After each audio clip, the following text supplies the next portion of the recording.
Opa, tudo bem? Segurança em aplicações web, segurança nos seus softwares, é importante para você?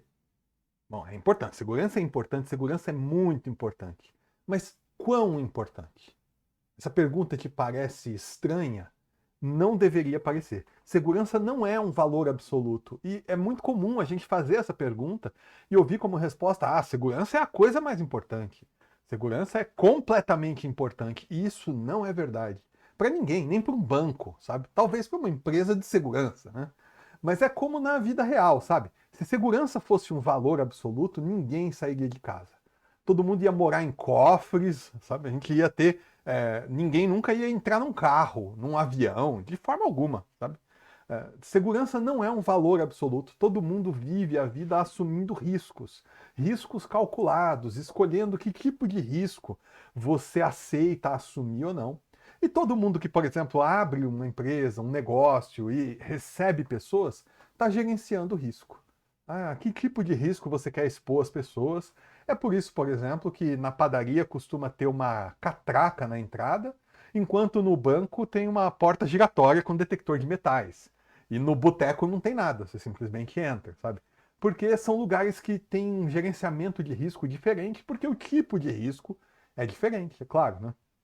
Pensa em quem quer assaltar um banco e quem quer assaltar um boteco, sabe? Quando a gente vem para o mundo digital, o mesmo tipo de raciocínio tem que ser aplicado.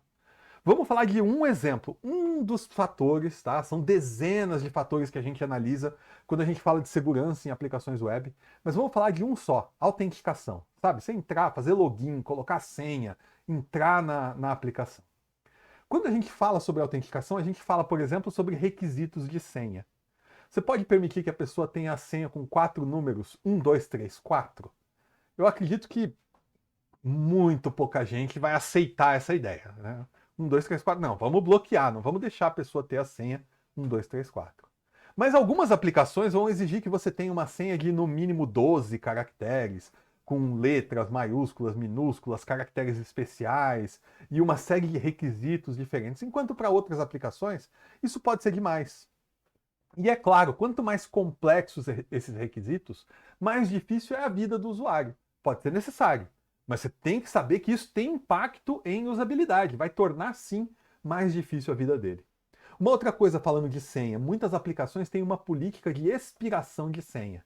Você cria a sua senha e dali a 3 meses você precisa criar uma senha nova. Você não pode ficar usando a mesma senha, porque eles pensam, bom, se essa senha for comprometida, se alguém descobrir essa senha por algum motivo, né, a gente vai obrigar todos os nossos usuários a ficar trocando as senhas a cada 3 meses, e aí a gente garante que não tem nenhuma senha lá de 2 anos atrás que o hacker está há 2 anos usando a mesma senha. Né?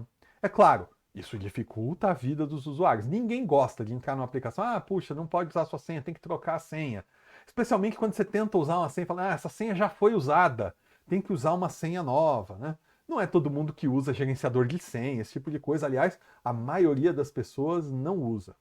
Eu recomendo que você use gerenciador de senha. É fantástico. É o jeito certo de resolver essa questão das senhas. Mas não dá para você, como dono de um sistema, como alguém que está projetando um sistema, simplesmente esperar que todo mundo use, porque não é verdade. As pessoas não vão usar. Outra coisa em relação à autenticação é que você pode ou não exigir o 2FA, né, a autenticação de 2 fatores. Tá? E tem várias maneiras de fazer a autenticação de 2 fatores. Então, o que é a autenticação de 2 fatores? Além da senha, você precisa provar que você é você mesmo de alguma outra maneira. Para se um hacker conseguir acesso à sua senha, ele não conseguir se autenticar mesmo assim. O jeito mais simples que tem de fazer a autenticação de 2 fatores é por e-mail ou por SMS. Né? Então, você se logou, você manda um link no e-mail, clica no link do seu e-mail para você entrar. E aí, clicou no link do e-mail, a senha está certa, você entra. Qual que é o problema com isso? É que esses meios digitais, né, podem também ser hackeados, tá? Então, se, por exemplo, um usuário seu teve o computador comprometido, né, um hacker colocou ali um keylogger, né, aquele programinha que registra tudo que ele digitou e conseguiu capturar a senha. O hacker também vai capturar a senha do e-mail dele.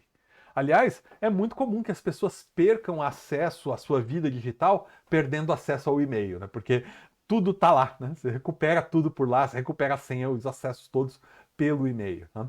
Aí muita gente diz, não, então vai para o SMS, é mais seguro que o e-mail? É mais seguro que o e-mail, mas aqui no Brasil a gente teve recentemente problemas com uma operadora de celular que permitia uma portabilidade ali de um jeito muito inseguro e um monte de gente perdeu conta do Instagram por isso, sabe? Porque o hacker, o agressor, conseguiu acesso aos seus SMS ali, ele conseguiu roubar o seu número de telefone de um jeito que era até bobo, assim, só telefonando para o operador, não precisava nem ir presencialmente numa loja, nem nada disso, e o cara conseguia fazer isso, sabe? Você tem a autenticação de dois fatores por software, né? Você tem um software como o Google Authenticator, o Auth, ou um software desses que você instala na sua máquina ali, e através desse software você vai garantir que você é você mesmo, que não é um hacker usando um computador na Índia ou qualquer coisa assim. Tá? Nada contra a Índia, se tem um que me veio na cabeça, né? Esses dias a gente estava trabalhando aqui num cyberataque de hackers da Somália, sei lá, né? De qualquer lugar. Mas você garante com um software instalado no seu computador que você é você mesmo, está usando aquele computador ali. Você quer deixar mais seguro ainda? Você pode colocar Two-Factor Authentication em hardware. Né? Era comum antigamente que os bancos entregavam para as pessoas um pendrivezinho, né? Não era um pendrive, um chaveirinho, que aparecia números ali e a sua autenticação de dois fatores estava baseada naqueles números daquele chaveiro que você recebeu. Tá? Então não era algo que era possível clonar via software, inclusive. Né? Hoje os bancos estão confiando no seu telefone celular. Então você instala um aplicativo no telefone. Né? Esse aplicativo tem uma assinatura do hardware do seu telefone, que é negociada com o banco lá e tal. E que é muito difícil clonar isso para instalar esse aplicativo. Aí eles usam um outro recurso para poder validar que você é você mesmo, que é a validação biométrica. Né? Você vai olhar para a câmera, ele manda aproximar, manda chegar, clicar, não sei o que e tal, para poder provar que você é você mesmo, para poder instalar. Então você tem autenticação de dois fatores, por e-mail ou por SMS, por software, por hardware, por biometria, você tem requisitos de senha, você tem expiração de senha, por quanto tempo vai durar essa senha, e você tem também o processo de recuperação de senha.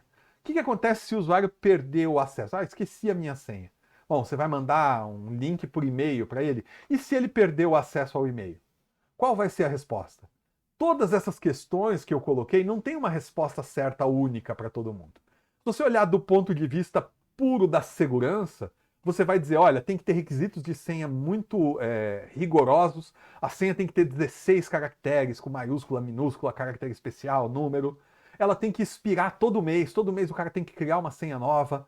Além da senha, ele vai ter autenticação de dois fatores em hardware, não, ele vai ter que instalar um aplicativo no celular dele e autenticação biométrica. E se ele esquecer a senha, já era. Ele vai ter que ir pessoalmente na nossa empresa para poder se recadastrar. Esse seria o mundo mais seguro de todos.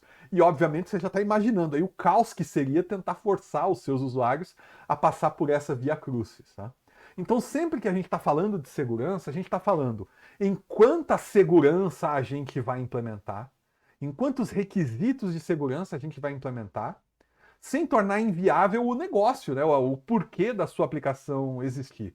E como eu falei, cada aplicação vai ter a sua resposta para isso. Né? É muito comum, por exemplo, que um banco exija que você instale um aplicativo, como eu falei, faça validação biométrica olhando ali para a tela do telefone para poder provar que é você mesmo. E ao mesmo tempo o banco usa uma senha de 6 dígitos numéricos, né? Não tem maiúscula, minúscula, nada disso. É muito comum que os bancos tenham isso aí. Como é que é o processo de recuperar senha? Num banco tradicional, né, nos bancos digitais tem que ter outro processo, naturalmente. Mas num banco tradicional, se você esquecer a senha, você tem que ir pessoalmente no banco. Já pensou nisso? Tem que ir lá. Né? Por quê? Porque naturalmente a gente está falando de movimentação financeira. Então o nível de segurança que um banco tem que ter é muito diferente de, por exemplo, se você é uma empresa de uma companhia elétrica, sabe? É claro que a companhia elétrica quer manter seus usuários seguros. Mas o incentivo para você hackear a senha de alguém, conseguir acesso à conta de alguém na companhia elétrica é muito menor do que o incentivo para fazer isso no banco, sabe? E o banco as pessoas precisam usar. Se o processo for difícil, elas vão usar, elas vão dar um jeito. A companhia elétrica, se você complicar demais o processo, os usuários vão simplesmente desistir, passar a mão no telefone, responder, tentar resolver as coisas ali falando por voz, ao invés de acessar uma aplicação. Ah, eu tenho uma rede social de memes. Eu tenho um blog onde as pessoas vão deixar comentário. Né? Se as pessoas vão só deixar comentário no seu blog, os seus níveis de exigência de segurança, naturalmente, tem que ser mínimos. Né? Se você pedir autenticação de 2 fatores, o que você vai ter? Nenhum comentário. Ninguém vai se cadastrar para poder usar e tal, sabe? Então, esse tipo de assunto precisa ser discutido abertamente. Você precisa falar do assunto com o seu time técnico. Tá? O que acontece, e aí eu estou falando só de senha, né? A mesma coisa vai acontecer com o compartilhamento de informações, quem pode ver o que dentro da plataforma, o acesso às suas APIs, quão seguro isso vai ser, a documentação dos seus sistemas, a revisão de código, o acesso aos seus ambientes de back-office, qual vai ser o nível de segurança, que políticas você vai implementar, né, e qual o custo dessas políticas para o negócio, para a vida das pessoas.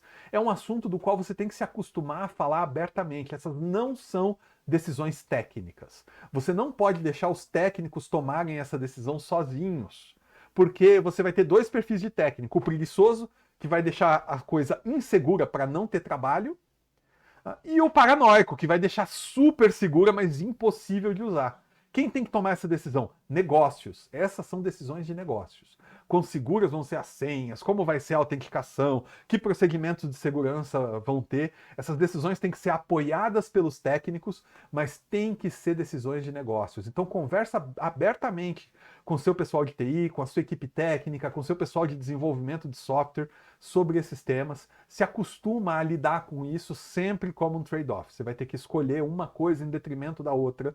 Você tem que fazer a decisão que for a melhor para o seu negócio, beleza? Valeu!